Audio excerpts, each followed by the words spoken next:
বিস্ময় নিয়ে এসেছিলেন, বিতর্ক নিয়েই বিদায়। ২০২৩ সালের ফেব্রুয়ারিতে হঠাৎ করেই আওয়ামী লীগের রাষ্ট্রপতি প্রার্থী হিসেবে সামনে আসে মো. শাহাবুদ্দিনের নাম।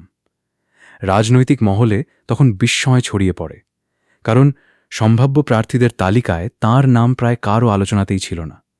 সংসদে কোনো প্রতিদ্বন্দ্বী না থাকায় তিনি বিনা প্রতিদ্বন্দ্বিতায় বাংলাদেশের রাষ্ট্রপতি নির্বাচিত হন। তবে দায়িত্ব গ্রহণের পর থেকেই একের পর এক বিতর্ক তাঁর পিছু ছাড়েনি। দুর্নীতি দমন কমিশনের কমিশনার হিসেবে দায়িত্ব পালনকালে পদ্মা সেতু দুর্নীতি তদন্ত এবং বেসিক ব্যাংক ঋণ কেলেঙ্কারি নিয়ে তাঁর ভূমিকা নিয়ে প্রশ্ন ওঠে। পরবর্তীতে এস আলম গ্রুপের নিয়ন্ত্রণাধীন ইসলামী ব্যাংক ও এনআরবি গ্লোবাল ব্যাংকের সঙ্গে সম্পৃক্ত থাকায় সমালোচনা আরও তীব্র হয়।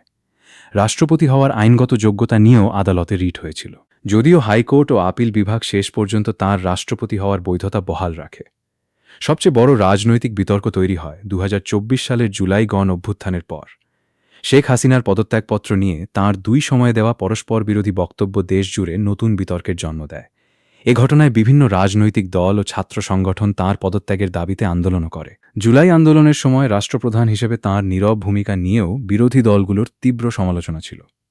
পরে সংসদেও তাঁর বিরুদ্ধে শপথভঙ্গ ও জবাবদিহির দাবি ওঠে। অবশেষে ৩ বছর ৩ মাস দায়িত্ব পালনের পর পদত্যাগ করেছেন মো.